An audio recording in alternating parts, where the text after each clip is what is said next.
Ханафи мазхаб башка мазхабтарга караганда пайгамбардын сүннөтүнө эң жакын мазхаб, урматтуу бир тууганым. Пайгамбардын хадисине амал кылган туура амал кылыш керек. Дагы бир мисал, узарып кетпесин. Менин бутумда наски бар, кийип атам. Пайгамбар алейхиссалам наскиге мас тарткан 3 хадис бар. 2 хадисте жаврап, байпак деп келсе, bir хадисте бутту жылытуу үчүн кийилген деп келет да. 3 хадис бар. Орусчага да которгон Жамалидин Касимидин китебин пайгамбар пайпакка мас тарткан деп. Бирок пайгамбар пайпакка мас тарткан, кандай пайпакка мас тарткан? Ошол пайгамбардын доорундагы пайпактын сүрөтүн алып келиш керек. Пайгамбар алейхиссалам ошон иллатын айтып атат, бутту жылытуу үчүн кийгендерге. Сен азыр капрон пайпагын бут жылыбайт жейсиң. Демек бутту жылытпаган пайпакка мас тартылбайт деген сөз да. Пайгамбар өзү иллатын айтты, себеби эмне үчүн байпак десе, бутту жылытуу үчүн кийилген байпактарга мас тартылыш керек. Изилдеп чыгышты, пайгамбарыбыз кандай байпак мас тарткан десе, бутка кийгенде түшүп кетпей турган калың болуш керек, мас тартканда суу өтпөй турган болуш керек, палан түкүн дегендер, ошол деген жанагы пайгамбардын убагында бутту жылытуу үчүн кийилген байпактар экен дешти. Эми азыр сен өзүнчө сахih хадиске амал кылып атам деп байпакка мас тартып атсаң, сенин мисалың мындай. Мен дайым айтам, дагы бир айтып берем. Сен бүгүн үйлөндүң. Кимге үйлөндүң? Айшага үйлөндүң. Аты Айша. 17-ге чыкты. Ошол Айшага үйлөндүң, Айша менен өбүшкөнгө сага шариат уруксат берет. Анан Ош базарга барсаң, мантык аскан пышырган жерде дагы бир Айша бар экен. Бирок ал 77 экен, салмагы 125 килограмм экен мисалы. Эми аты Айша болчу деп бар өө турган болсоң, ал арам сага. Азыр жумшак пайпакка мас тартып аткандар, ошол Ош базарга барып, жана Айша ханды кучатып өп атканда кербез, урматтуу бир. Сен аты окшош Айша хан, бирок заты бөлөкчө го. Ошон үчүн сенин пайпагың пайгамбардын убагында кийилген эмес, урматтуу бир тууганым. Ал жок болгон пайпагандай. Демек пайгамбардын убагында тарыхый пайпакты эске алыш керек деген сөз да. Эми ошондо азыр пайпакка мас тартып аткандар сахih хадиске амал кылып аткан болобу? Сахih хадиске амал кылгандай болуп атат. Амал кылган жери жок.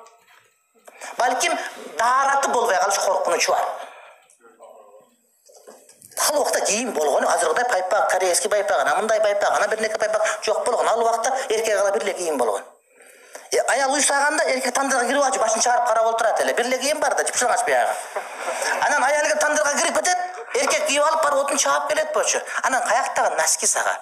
Наски путу жүгүрүп кетпесин деп кие турган жанагы чарык окшогон байпактар болгон, жүндөн болгон, биздин валенке сыяктуу болгон, чокой сыяктуу болгон. Ошого мас тарткан. Сен резинка пайпак кийгенде мындай болуп, ана мындай болуп, аялың кийип алсаң бутуң экени билинбеген байпактар вообще жок болгон.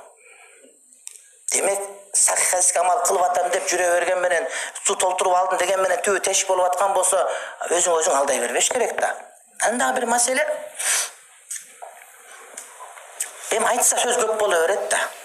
Пайгамбардын убагынан бери силсиле менен келаткан ханафи мазхаб, ушулардын бардыгы азыр 2 миллиардтын почти 1 миллиардка жакын ханафи мазхабта мусулман болсо, ушулардын бардыгы эле ошол хадис жок экенин билип калып жүрө береби жөн эле. İmam Zakariya Kandahlavi en çok bu hadislerden biri Muvatta'ga şarh bergen 17 tomduk. Uşul Hanafi mazhabda. İmam Ayni Bukhari'ye şarh bergen. Sen o ayetken Sahih Bukhari'ye şarh bergen İmam Ayni Hanafi. Mishkat'ga şarh bergen Mulla Ali Qari bu da Hanafi. Eğer de hadisten alыс bolsa bular nege ketip kalgan deyiş gerek da. Bular tuğulganda Kur'an jattap tuğulgan adamlar. Düşköndөн başlap enesi daratmen emizgen.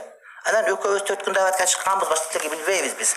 Anan biz ele hadiske tuğra gelbegen eken. Anda uşular nege çıkıp ketken jok dagı, anan biz ele kalıp kal. Eğer bütele gelesiz Hanafi olup alıp turup, bizden bir de alım jok bolgan bolsa, anda çoto nito deytelek bilsen. Biro anday bolboyt bay o. Anday bolboyt. İmam Tahavi. Tahavi Hanafi. İmam Tahavi Hanafi. Anan şunçalık eğer de bir tavuk berse, uşul sabak çeşitli boluş gerek. Жоқ, бұл аз десе, анда сабаққа қатыша берсеңіз, ақырындықпен шешілет бардығы. Мен айтып атқан ақиқат урматтуу бир тууганым, мазхаб тутуш керек экендиги, башканын бардығы, мен ошол 20 жылдык окуганымдын жыйынтыгы. Тагдыр маселеси боюнча мен таптакыр өзүмө жете албайт элем, араң жеткен маселе азыр 2 мүнөт айтып берип коелдим, оңой экен деп түшүнө беришет да, бир оңой маселе эмес. Ошон үчүн бул маселе айтканыңыз туура эмес. Ханафи мазхаб хадистин негизинде хадиске дал туура келет. Туура эч ким исматты өзүндө даава кылбайт. Мен мындай бир сакталгам деп айтпайт. Бирок бул хадистен алыс деген сөз эмес. Балким хадиске амал кылмыш болуп аткандар бар. Амал кылмыш болгон менен хадиске амал кылган канчалык деңгээлде туура, аны илимге салыш керек. Эми болду, мисал үчүн. Мындан кийин мындай кылабыз. Siz мындай кылыңыз, мага ата мындай колуңуз аябай качыр сулуу экен да.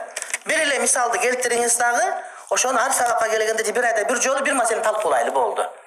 Мен кул качыр калтырбайлык. Мисалы сиз айтыңыз, ушул маселе ушундай ушуну түшүндүрүп бериңиз. Мушкан жокму сизде? Бул туура суроо. Бул туура суроо. Бул туура суроо. Бирок шек болуп аткан суроо да. Ошого ушул маселени айтып бериңиз, мен сабакка келгенде ошого бир 10 мүнөт бөлүп айтып берем. Муну хадис мындай. Бул адамды булар сахих деген, ал эми бул хадис мындай.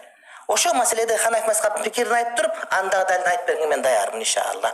Ошого мен сиздин почеркиңизди таанып алдым. Жакшына кайгылуу бир теманы жазып, анын далилдерин жазып келип мага берсеңиз, аны мен окуп даярданып, мисалы үчүн бир айда бир жолу ошого маани берсек, ошондой бир жылда 12 маселе чечилген болуп калат. Жарымына жеткенде өзүнө келип калат деген сөз иншалла.